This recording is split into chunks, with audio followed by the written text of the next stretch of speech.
Ladies and gentlemen, this is Carter Stoic attempting to call Isaac Slider for an interview about psychedelics. Let's hope he picks up, unlike Luis.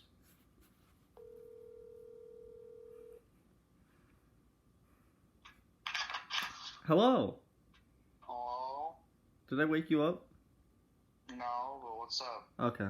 Are you free for the next 10 or so minutes? What do you need? I have questions. About? About psychedelics. Oh. Do I need to leave the apartment? No, I could just do this over the phone. Sweet. Wonderful. Okay, thank you again. I appreciate this. Just so you are aware, I am recording this. I don't plan on actually using the exact recording, just anything you quote, more or less just using that. Is that fine? I don't care. You can post the whole fucking thing. I don't really give a shit. Wonderful. Alright, so speaking of not giving a shit, to start us off, what does the word psychedelic mean to you? When you think of it, what do you associate with it? Another reality. How so? How'd you get to that conclusion? My experiences with psychedelics have shown me essentially a lens of the world, and it's like entering a different dimension. It's hard to explain to someone who's never done it. Yeah. No, I understand. These entering a different dimension, so to say.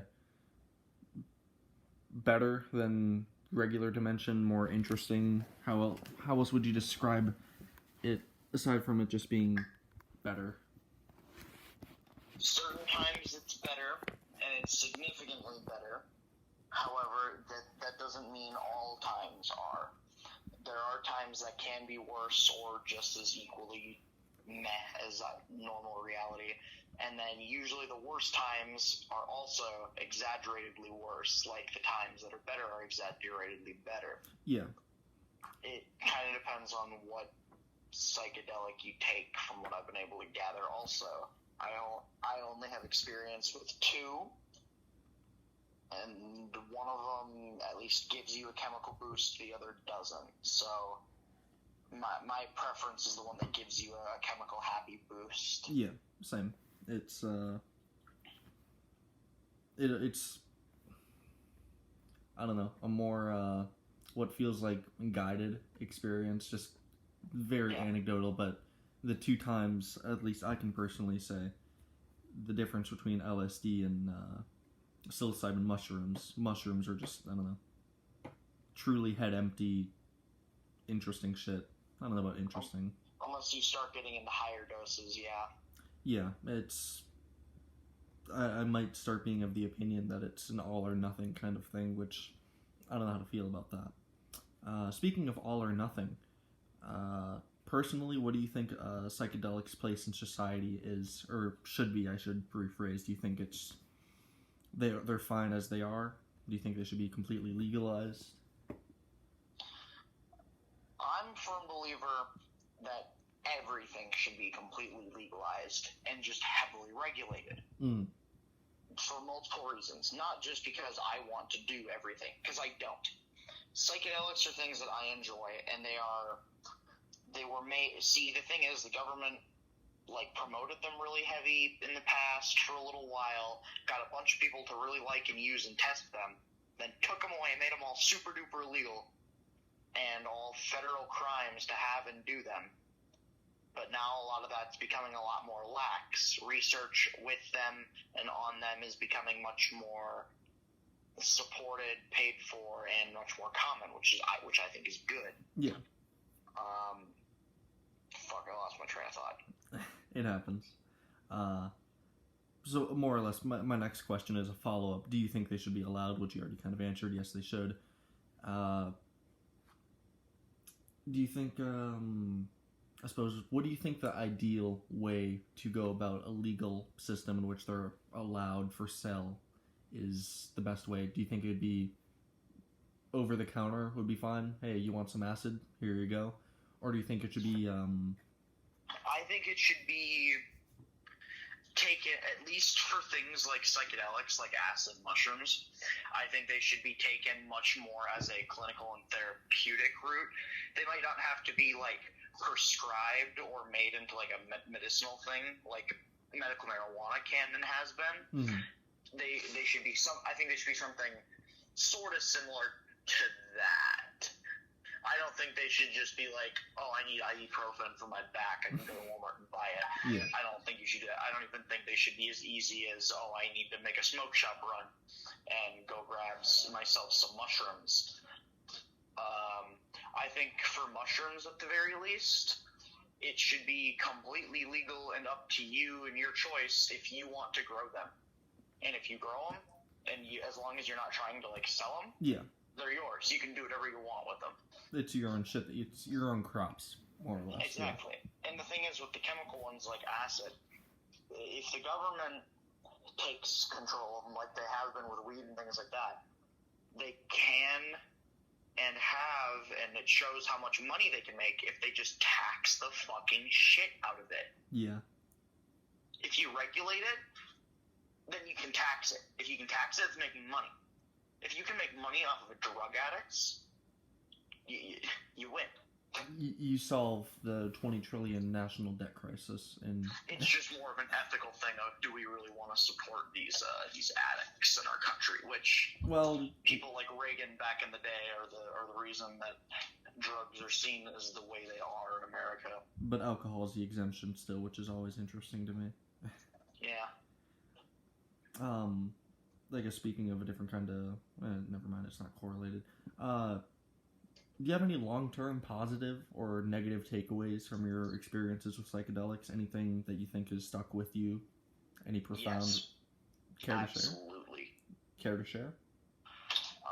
In particular, my appreciation for the outdoors and nature as a whole had kind of dwindled for a while and was real low just because I didn't go outside and do a whole lot. I was very much incel type living. Mm. I know the trip that you and me had where we took 2 tabs of acid, that was like one of the best days of my life that I had since my parents got divorced when I was little, and has made me go outside and appreciate outside significantly more. My physical health I have taken into account more, been at least slightly more healthy, stayed pretty consistent eating and weight wise. Mm. I know some parts of it has brought my creativity and willingness and want to draw and be artful and artsy again. Mm. It's brought that back at least a bit. I know doing drawing on acid, although difficult because coordination's kind of hard hand-wise, it is still a lot of fun. Negative effects, I know it's given me some slight paranoia and opened my eyes about some things. However, those things that it gives me paranoia about and that I have issues with aren't because of the drugs. It's not like, oh, this just makes me paranoid like I'm a schizo. Yeah. What it's doing is it's pointing out flaws that I know subconsciously are there, but I've chosen to try and ignore. Mm. It forces me to look at those and see that. So although it's negative to like think about it, it's probably a positive for my health overall. Yeah, it's still in a way a net gain. I mean, yeah, experiencing bad shit sucks, but it can also be beneficial in the long run to some extent. No, I get it. Yeah, you can at least learn something from it. Yeah, I mean, that'd be the healthy mindset. Take away something useful from the suffering and dumb shit. Gross. I suppose, yeah, that's, that covers basically all the questions. The last one, which I think, again, you already touched up on, do you think they have a medical benefit? You already mentioned the research and whatnot. Oh, yeah.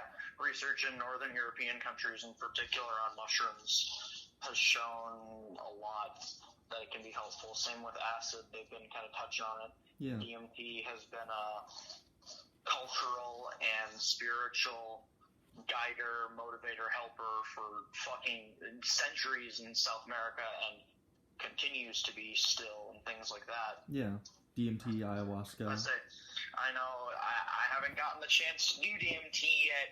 I would love to even go in particular, even though it makes you super sick. I would love to go try actual ayahuasca sometime. Mm-hmm. It'd be pretty fucking cool. Just haven't gotten that yet. You know, I'm just remembering now, I have breakfast burritos that I bought and was going to eat today, and they're just in my car, probably frozen. I'm going to make sure to include that quote. I love that. Please do, actually. And is that Molly I hear? Yeah. Nice. Do you think I should interview her next? Absolutely. Interview her and see what her thoughts are while seeing you and me on them are. Okay. Get her as an outside perspective of what she thinks. Yeah. What she thinks they do to our mind, or like what they do to how we act. I suppose. Yeah, you saw us both that one day, then me though one other time. Okay, yeah, I can do that. Yeah. Thank you for your time, the 11 minutes or so. It very much appreciated, sir. If you go and actually get to 11 minutes. Damn, I YouTube videoed that shit. Gotta get that prime length for ad revenue, you know? Yeah. You know what? Actually, now it's all about watch time, so. I might put this up on my channel as an interview with Schizophrenics Part 1. I was gonna do Luis, and then I didn't call him when I told him I was gonna, so I have, no. I did, and he didn't answer, so. I have, 3 more Schizophrenics, Luis, Ramsey, and Sophie. I guess Molly now as well. Wonderful. Yeah, thank you for your time. What can we get for quotes on these? I tried Jason, and it wasn't bad. I recorded it, but it's not super informative. I'm trying to think of more people that have done psychedelics that would be willing to talk and help your project out. Kaiden might. Yeah, if they... Kaiden's done DMT. I might have to find a way to contact them if I can before next week Friday. I can just give you their snap. Yeah, if you want to send it to me, I'll see if they're... It's another person to increase your snap scorecard, or why are you complaining? Oh, no, I had them on Snap for a while, but they